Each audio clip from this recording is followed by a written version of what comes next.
Livro Preparação para a Morte, Santo Afonso Maria de Ligório. 12ª consideração. Importância da salvação. Nós vos rogamos, ó irmãos, que vos apliqueis ao que tendes a fazer. 1 Tessalonicenses 4:10. 1. A salvação é o nosso negócio mais importante. De todos os nossos interesses, é a salvação eterna o mais instante. E apesar disso, é dele que os cristãos menos cuidam. Para conseguir um emprego, para ganhar uma demanda, para realizar um casamento, não há esforços que não se empreguem. Não se perde um momento. Pedem-se conselhos, tomam-se precauções. Não se come, não se dorme em sossego. Mas que se faz e como se vive para assegurar o negócio da salvação?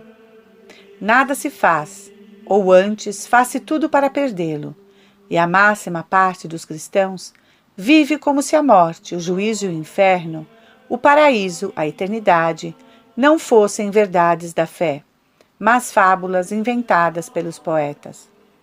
Se extravia um cavalo, um vil animal, todas as diligências se fazem para encontrá-lo. Se perde uma demanda, uma colheita, que pena se sente e com que ânsia se trata de reparar os danos. Perde-se a graça de Deus e dorme-se, folga-se, procuram-se recreios. Todos se envergonham de serem tidos por negligentes nos negócios do mundo, e ninguém cora de lançar ao esquecimento o único negócio digno de toda a atenção, que é o da eternidade. Reconhece-se que os verdadeiros sábios são os santos, que só cuidam de se salvar, e pensa-se em tudo, menos em salvar a alma. Quanto a vós, irmãos meus, diz São Paulo, cuidai somente do que tendes a fazer, da vossa salvação, que é o vosso grande e supremo interesse. Procuremos, pois, convencer-nos bem destes pensamentos. A salvação é o nosso negócio mais importante, negócio único e cuja perda seria irreparável. É o negócio mais importante. Nenhum, com efeito, tem consequências tão graves. Trata-se da alma, cuja perda é uma ruína total e absoluta. Como nota São João Crisóstomo, a nossa alma deve ser mais preciosa a nossos olhos que todos os bens do mundo. Compreenderemos isto sem dificuldade, desde que recordemos que Deus entregou o seu Filho à morte para salvar as nossas almas. Tanto amou Deus o mundo, diz o próprio Jesus Cristo, que lhe deu o seu Filho único. João 3,16. E o Verbo Eterno não se dedignou de resgatar as almas a preço do seu próprio sangue, o que São Paulo nos mostra dizendo: vós fostes resgatados por grande preço. 1 Coríntios 6:20. Não parecerá, depois disso, que o homem vale tanto como Deus? É a reflexão de Santo Agostinho. À vista do elevadíssimo preço que custou o resgate do homem, parece que ele vale tanto como Deus. É o que a palavra de Jesus Cristo deixa ver. Que preço dará o homem pela sua alma? Mateus 16:26. Com efeito, sendo esta alma de tão alto valor, se vier a perder-se, que tesouro dará em troca para recobrá-la? Tinha razão São Filipe Neri em taxar de louco quem não trabalha na salvação de sua alma. Se na terra houvesse duas categorias de homens, uns destinados à vida eterna e outros não, e estes vissem aqueles todos embebidos nas coisas deste mundo, em buscar honras, bens e deleites, por certo lhes diriam: ó vós, como sois insensatos! Podeis adquirir bens eternos e pensais nessas coisas miseráveis e passageiras?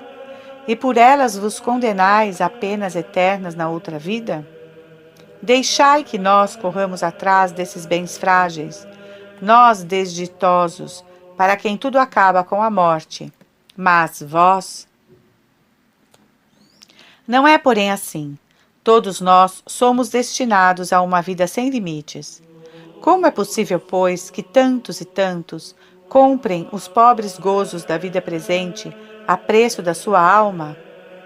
De onde vem, pergunta Salviano, que crendo todos os cristãos na existência do juízo, do inferno e da eternidade, essas verdades terríveis lhes causam tão pouca impressão?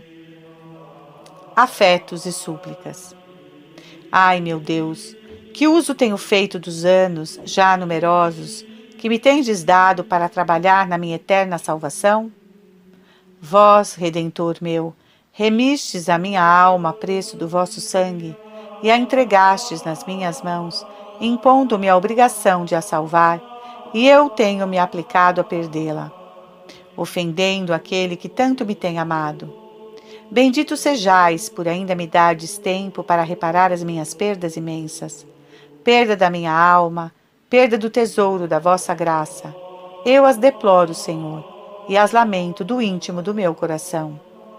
Perdão, meu Deus, estou resolvido a renunciar de futuro a tudo o que mais a própria vida, se necessário for, para conservar a vossa amizade.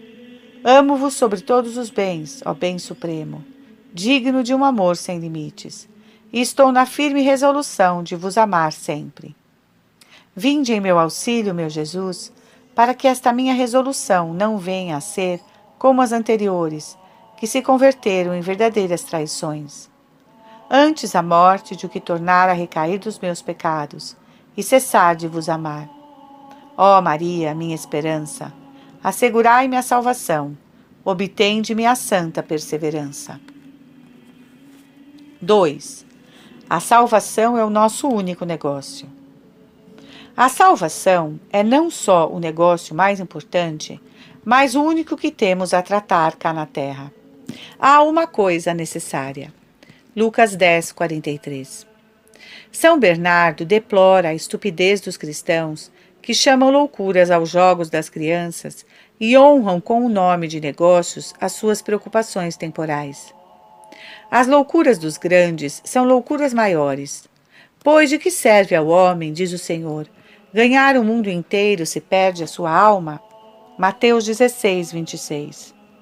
Se vos salvais, meu irmão, pouco importa que aqui no mundo tenhais sido pobre, perseguido e desprezado. Chegado ao céu, nada mais tereis a sofrer e sereis feliz por toda a eternidade.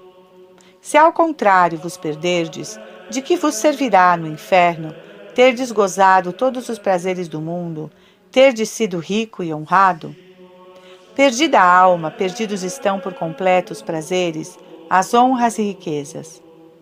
Que respondereis a Jesus Cristo no dia das contas? Se por ordem do seu rei, um ministro fosse a uma cidade tratar de um determinado negócio e ali, em vez de se desempenhar da sua missão, a desse ao desprezo, entregando-se a passatempos, espetáculos e festins, que contas teria a dar no regresso ao seu rei?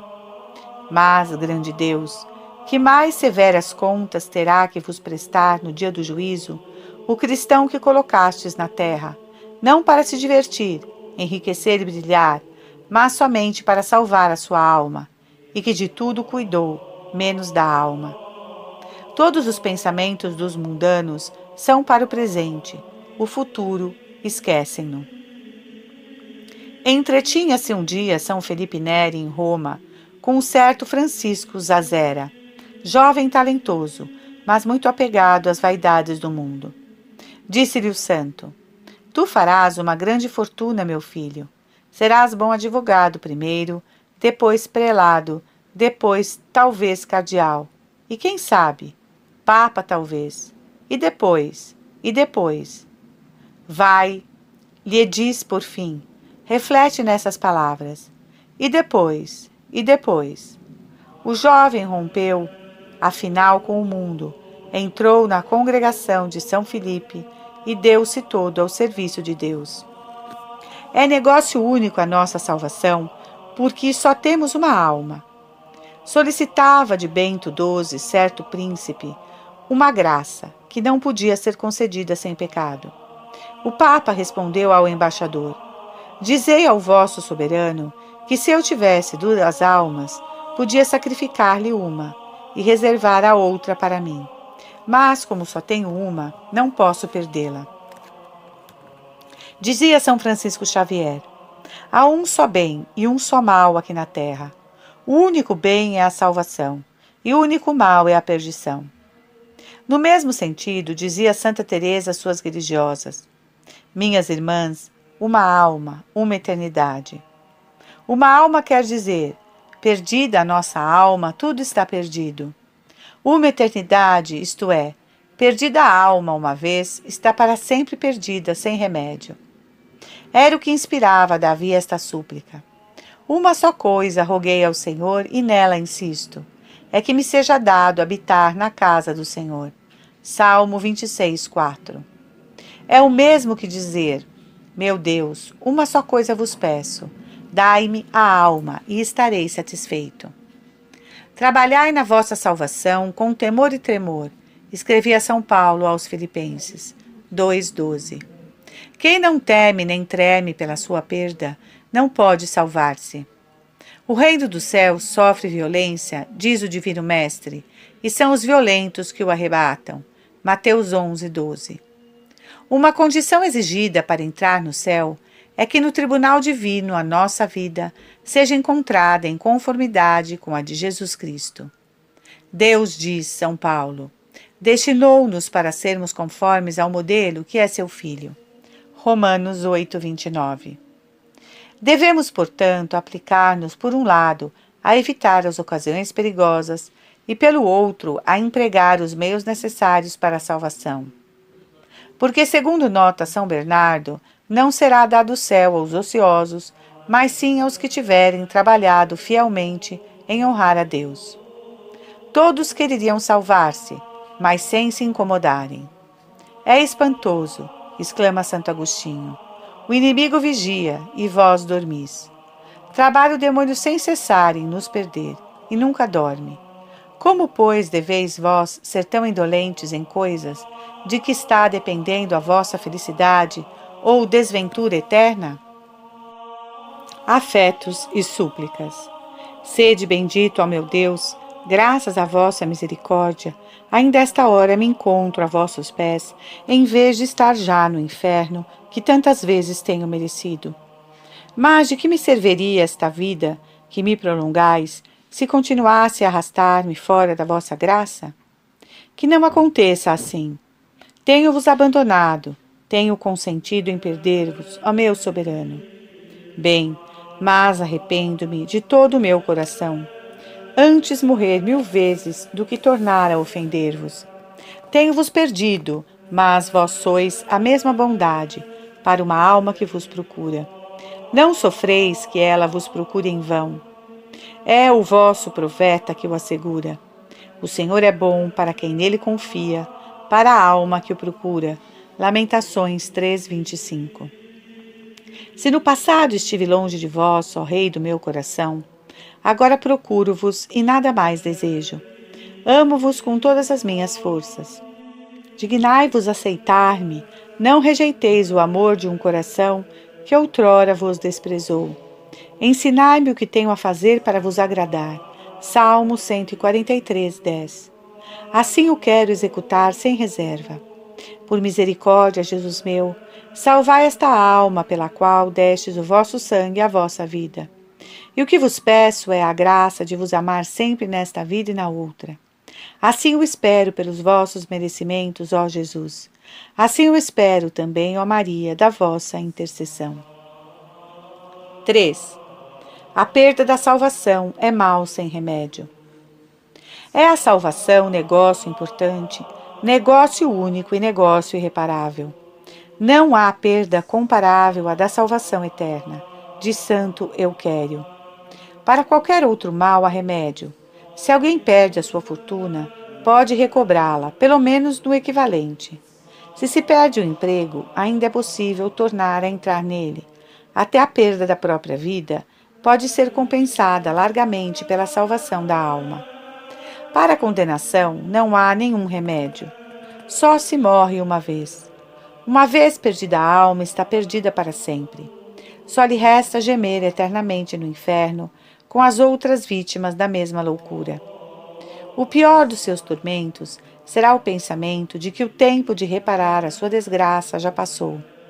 Acabou o tempo da colheita e não nos salvamos. Jeremias 8, 20. Interrogai os sábios do mundo, já sepultados no abismo do fogo.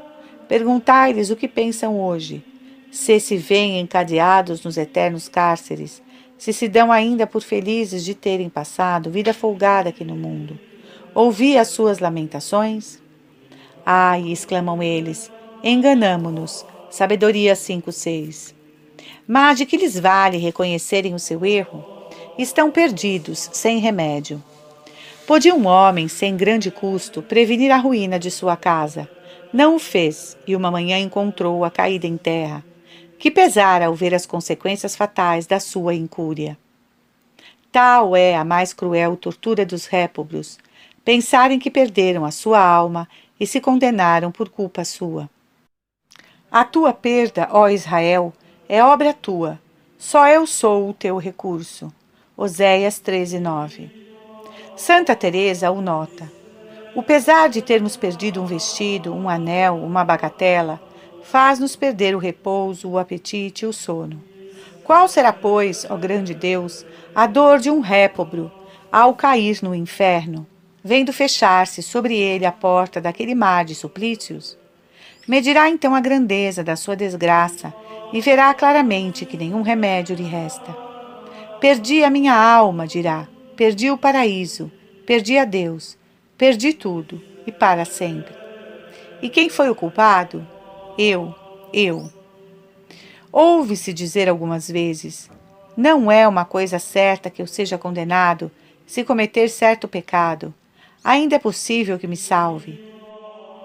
Sim, responderei eu, mas também é possível que vos condeneis. Há mesmo mais probabilidades para isto, pois que as Sagradas Escrituras ameaçam com a condenação os que se obstinam na sua infidelidade, como vós estáis fazendo. Desgraçados de vós, desertores, diz o Senhor. Isaías 31. Desgraçados deles, porque me deixaram. Oséias 7:13. Pelo menos não ponde a vossa salvação num grande perigo e incerteza? Não se trata aqui da perda ou ganho de uma casa, de um campo, de um emprego. Trata-se, diz São João Crisóstomo, de saber se não se vai perder uma eternidade de delícias e ser precipitado numa eternidade de tormentos. E nesta questão, única que vos importa, descansareis em um talvez? Dir-se-á ainda, quem sabe, talvez não seja condenado. Espero que Deus me perdoará mais este pecado.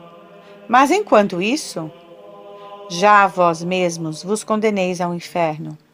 Dizei-me, serias capaz de vos lançardes a um poço, dizendo: pode ser que não me afogue? Por certo que não.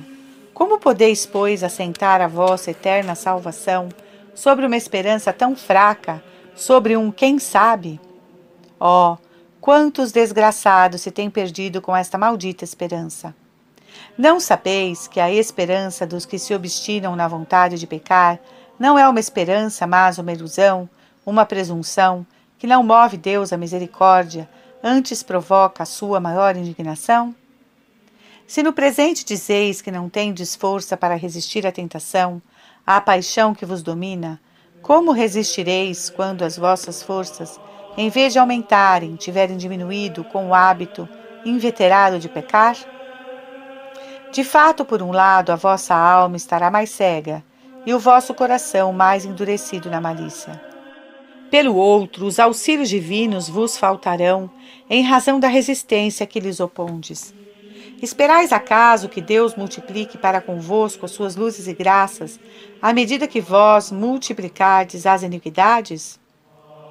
Afetos e súplicas.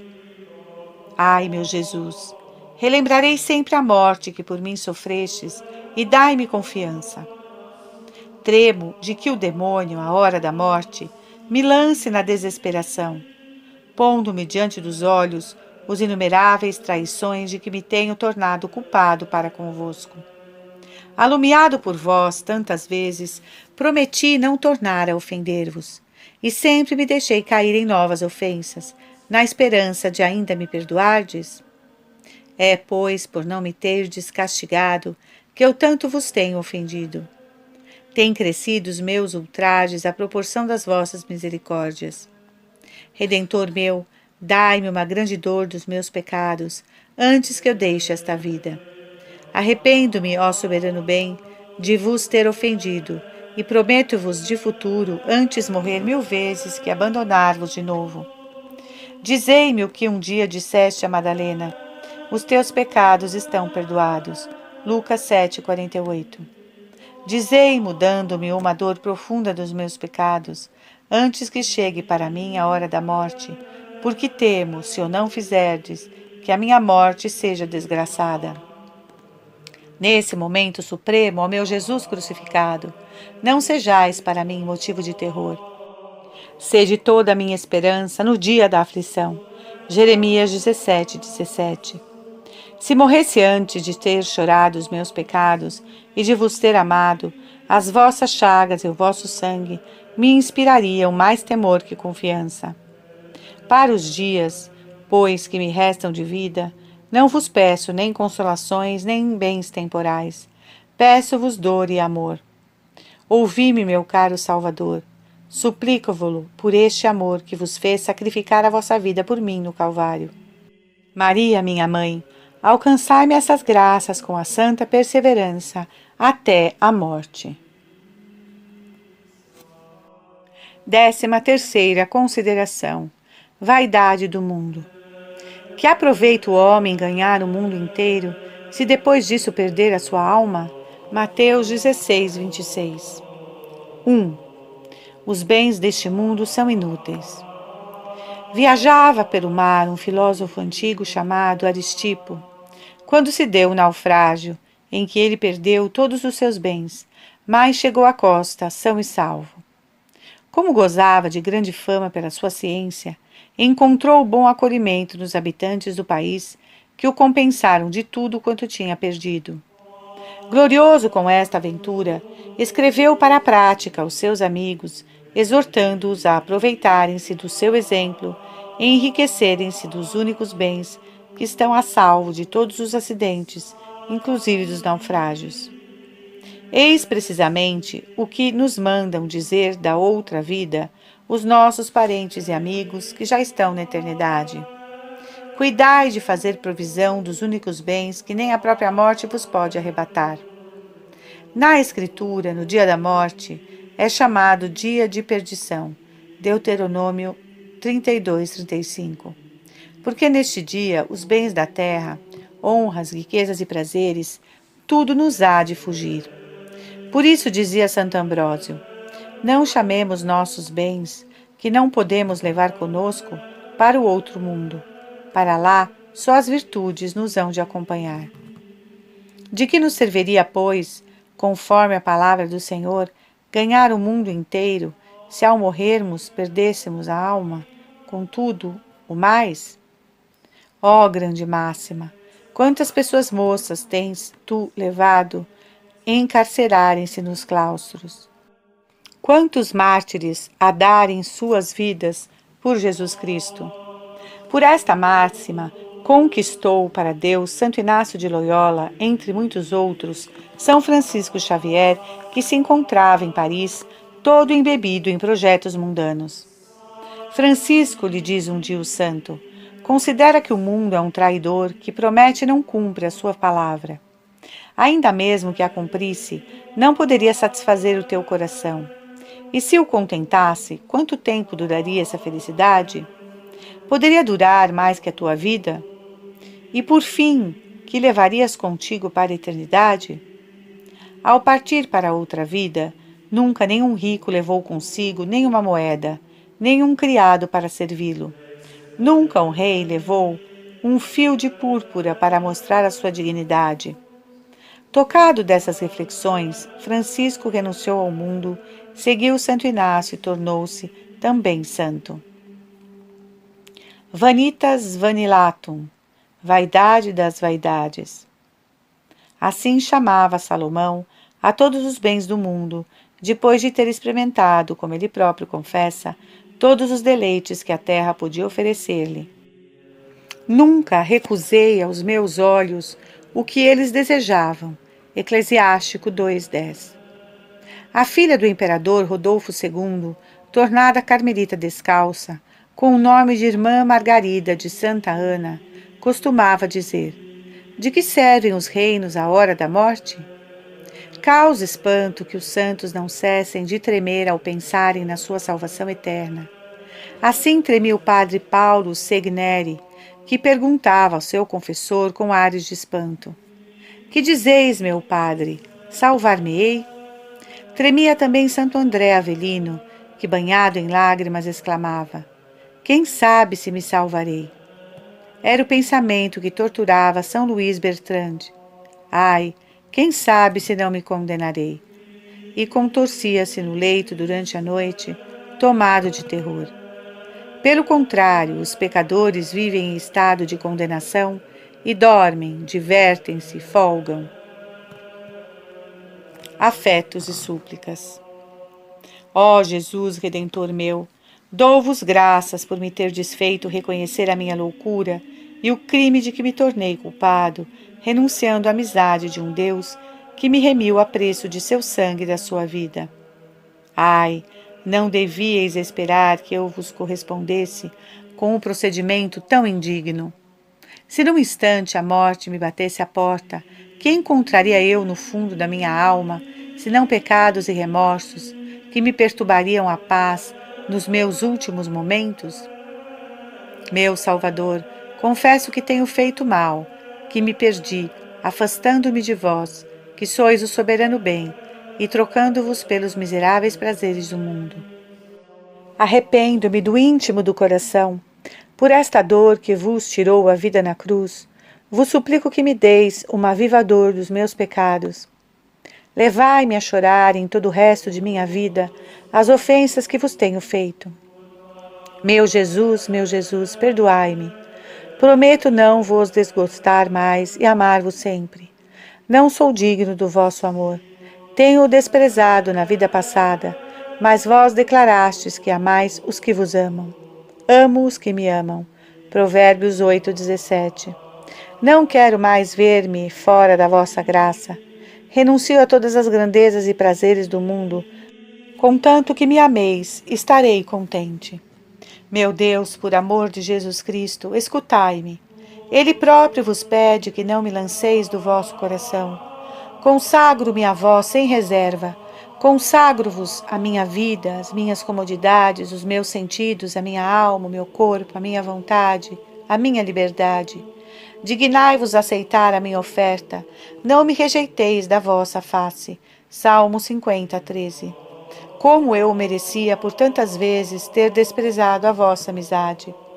Virgem Santíssima, minha Mãe, Maria, rogai a Jesus por mim. Na vossa intercessão deposito toda a minha confiança. 2. São desprezíveis os bens do mundo. É enganosa a balança que está na sua mão. Oséias 12:7. Se não queremos ser enganados ao valor dos bens, é preciso que os pesemos, não na balança do mundo, mas na de Deus. Os bens do mundo são desprezíveis, incapazes de satisfazer a alma e passageiros. Os meus dias passaram mais velozes que um corcel, fugiram com a rapidez de um navio carregado de frutos. Jó 9:25. Passam e desaparecem os dias da nossa vida e dos prazeres terrenos, que nos resta no fim? Nem vestígio, responde o sábio. São como as naus que atravessam a onda agitada, sem que depois da sua passagem se possa encontrar vestígio. Sabedoria 5:10. Perguntemos a tantos ricos, sábios, príncipes, imperadores, que agora estão na eternidade, o que é que lá conservam do seu Fausto, das suas delícias e grandezas aqui debaixo? Todos respondem: nada, absolutamente nada. Ó homens, exclama Santo Agostinho, vós limitai-vos a olhar os bens que esse grande Senhor possui na terra. Mas vede também a que é que ele levou consigo ao morrer: um cadáver infecto e um pobre lençol, sujeitos à mesma podridão. À morte dos grandes do mundo, fala-se deles por alguns dias, e em breve se perdem até da lembrança. Pereceu a memória deles com o ruído que faziam. Provérbio 9:7. E se caem no inferno, qual é lá a sua eterna ocupação? Chorar, dizendo: que fruto colhemos do vosso fausto e da ostentação das nossas riquezas, agora que tudo passou como uma sombra? Sabedoria 5:8. É, na verdade, maravilhosa a prudência dos mundanos para as coisas da terra. Que diligências não fazem para conseguirem um posto, para alcançarem uma vantagem? Que cuidados para se conservar a saúde do corpo? Empregam-se os meios mais eficazes, escolhe-se que o melhor médico, os melhores remédios, os melhores ares. Pelo que toca à alma, só há descuido. No entanto, é certo que a saúde, as dignidades, as riquezas hão de acabar um dia. A alma, pelo contrário, não acabará nunca. Há mais, segundo nota Santo Agostinho, quando se trata de satisfazer uma inclinação vergonhosa, sofrem-se 1000 incômodos, quanto não custa ao vingativo, ao ladrão, o dissoluto levar a cabo seus criminosos projetos. E querer-se-ia que a salvação não custasse nada, mas, à luz da vela, que se enche no momento da morte, a verdade desconhecida retoma os seus direitos. Então, ó, como os mundanos reconhecem e confessam a sua loucura. Cada um exclama então: ai, que pena não ter deixado tudo para me santificar. O Papa Leão XI dizia nos seus últimos momentos: mais me valia ter sido guarda-portão do meu convento do que ser pontífice. Nas mesmas circunstâncias, dizia o Papa Honório III, eu queria antes ter ficado na cozinha do meu convento para lavar a louça. Filipe II, rei de Espanha, prestes à morte, mandou ouvir seu filho e, em seguida, mostrando-lhe o peito roído de vermes, disse-lhe: príncipe, vê como se morre e em que terminaram as grandezas do mundo. Depois exclamou: ó, antes eu tivera sido um simples irmão leigo em qualquer ordem religiosa. Ao mesmo tempo, fez passar em volta do pescoço uma corda com uma cruz de pau, e, tendo tudo disposto para sua morte, acrescentou: quis, meu filho, que estivesses presente a tudo isso, para que consideres como o mundo trata na morte os próprios reis. A morte deles em nada difere da dos vassalos. O melhor lugar junto de Deus é para quem nesta vida mais se santificou. O jovem príncipe de que acabo de falar sucedeu ao seu pai com o nome de Filipe III. Sentindo-se morrer na idade de 43 anos, dizia para os que o cercavam: quem fizer o meu elogio fúnebre, que fale somente do espetáculo que neste momento se oferece aos vossos olhos, que diga que toda a vantagem que advém da sua dignidade a um rei moribundo é um tormento a mais. A seguir exclamou: ah, agradara ao céu que, em vez de reinar, eu tivesse passado a minha vida a serviço de Deus no deserto. Iria agora, com mais confiança, apresentar-me no seu tribunal, e não estaria em tamanho perigo de me ver condenado. Mas, quando a hora da morte chega, que aproveitam as lamentações aos que não amaram a Deus durante a vida, servem apenas para lhes causarem maior angústia. Por isso dizia Santa Teresa: é preciso não fazer caso do que acaba com a vida.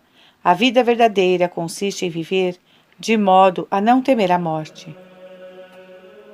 Se queremos saber, pois, o que valem os bens da terra, olhemo-los do leito da morte e digamos: essas honras e prazeres, essas riquezas hão de passar. Quero, pois, cuidar de me santificar, de me enriquecer dos únicos bens que me acompanharão para o outro mundo e me tornarão felizes por toda a eternidade. Afetos e súplicas. Ah, meu Redentor, vós passastes tantos sofrimentos e ignomínias por meu amor, e eu tenho amado os prazeres e as vaidades da terra, a ponto de muitas vezes calcar aos pés a vossa graça. E, no entanto, apesar de assim vos desprezar, não cessáveis vós de me procurar. Como, pois, ó meu Jesus, posso temer a vossa repulsa, agora que suspiro por vós, que vos amo do íntimo do meu coração e lastimo como a maior de todas as desgraças a de vos ter ofendido? Doravante, ó Deus da minha alma, estou resolvido a não vos dar o mínimo desgosto. Mostrai-me o que a minha conduta vos desagradar, porque eu quero evitar, a preço do maior sacrifício. Ensinai-me o que tenho a fazer para vos ser agradável. Quero amar-vos verdadeiramente. Abraço, Senhor, todos os sofrimentos, todas as cruzes que me advierem de vossa mão. Peço-vos a resignação de que tenho necessidade. Queimai e cortai nesta vida. Vos direi, com Santo Agostinho, castigai-me neste mundo, para que no outro vos possa amar eternamente. Maria, minha mãe, recomendo-me a vós, não cesseis de rogar a Jesus por mim. 3. É preciso trabalhar pelo céu. O tempo é breve. Que os que usam deste mundo sejam como se não usassem, porque a cena deste mundo passa. 1 Coríntios 7:20. O que é a nossa vida neste mundo, senão uma cena que passa e acaba rápida? É o que significa a palavra figura, empregada pelo apóstolo. É um mundo como um teatro, diz Cornélio à lápide. Sucede uma geração a outra geração. O que exerce o papel de rei não leva consigo a púrpura. Se este campo, esta casa pudessem falar, nos diriam por quantos donos já têm passado. Sois hoje o Senhor, e como que o rei desta bela quinta, desta vistosa casa. Mas chega o final da cena, isto é, a vossa morte, e um novo Senhor tomará o vosso lugar. Uma só hora má faz esquecer as maiores delícias. Eclesiástico 11:20. E a hora fatal da morte põe fim a todas as grandezas, a todos os títulos, a todo o Fausto do mundo e o varre da memória. Casimiro, rei da Polônia, estando um dia à mesa com os grandes da sua corte, caiu morto no momento em que levava a taça aos lábios. A cena do mundo acabou para ele. O imperador Celso foi assassinado 7 dias depois de ter subido a suprema dignidade. Assim acabou a cena para o imperador Celso Ladislau, rei da Boêmia, em idade de 18 anos e noivo de uma princesa de França. Morreu de repente uma manhã, quando se preparavam grandes festas para a sua recepção. Foi expedido à pressa um correio a prevenir a noiva real. Acabava a cena para Ladislau. Já vimos acima que a consideração da vaidade do mundo foi o primeiro impulso que moveu Francisco de Borja para a santificação. À vista da imperatriz Isabel, falecida no meio das grandezas na flor da sua juventude, resolveu dar-se a Deus. Disse ele então: é nisto que vêm a parar as glórias as coroas da terra? À vista disso, vou de futuro servir um Senhor, que a morte não possa arrebatar-me. Cuidemos de viver de tal modo que no dia da nossa morte não possa dizer-se de nós o que foi dito do desgraçado do Evangelho. Insensato, esta noite vai ser julgada a tua alma, e os bens que ajuntastes, a quem passarão? Lucas 12:20. Tal é a junta em conclusão o Divino Mestre, tal é o que amontoa tesouros e não se enriquece segundo Deus. Aplicai-vos, pois, diz ainda, a enriquecer-vos não deste mundo e dos seus bens, mas em Deus, isto é, de virtude e merecimentos, que são bens de que gozareis eternamente no céu. Amontoai tesouros no céu, onde nem a traça nem os vermes poderão roê-los. Mateus 6:20. Que o fim de todos os nossos esforços seja, pois, conseguir o precioso tesouro do amor de Deus. Que tem o rico, se não tem caridade? Pergunta Santo Agostinho. E o pobre que tem caridade, o que é que lhe falta? Com efeito, possuam-se muito embora todas as riquezas, se não se possui a Deus, está-se ainda na pior das misérias. Pelo contrário, desde que se possui a Deus, tem-se tudo. Mas quem é que possui a Deus? Quem ama, responde São João. O que permanece na caridade, permanece em Deus, e Deus nele. 1 João 4,16. Afetos e súplicas. Ai, meu Deus, não quero mais que o demônio tenha domínio sobre a minha alma. Quero que sejais vós o meu único mestre, Senhor. Quero renunciar a tudo para adquirir a vossa graça. Prefiro-a a 1000 coroas e a 1000 reinos. Que amaria eu, não vos amando a vós, amabilidade infinita, bem, beleza, bondade e amor infinito. No passado deixei-vos pelas criaturas, e a dor que essa lembrança me causa não cessará de me afligir a alma. Ofendi-vos a vós que tanto me tendes amado. Agora, porém, ó meu Deus, ligado a vós por tantos benefícios, não posso consentir mais em me ver privado do vosso amor. Entrai de posse de toda a minha vontade, de tudo quanto me pertence, e fazei de mim o que vos aprouver. Se outrora me deixei ir à impaciência nas contrariedades, disso vos peço humilde perdão. Meu doce Jesus, não quero lamentar-me das disposições da vossa providência. Sei que elas são todas santas e todas para o meu bem. Fazei, Deus meu, o que quiserdes. Prometo-vos estar sempre contente e ser-vos sempre agradecido. Fazei que vos ame e nada mais vos peço. Riquezas, honras, mundo, que é isso? Deus, só Deus é o objeto dos meus desejos. Sois benditíssima, ó Maria, vós que nunca na terra amastes senão a Deus. Obtende-me a graça de amá-lo, convosco ao menos no resto dos meus dias. Confio em vós.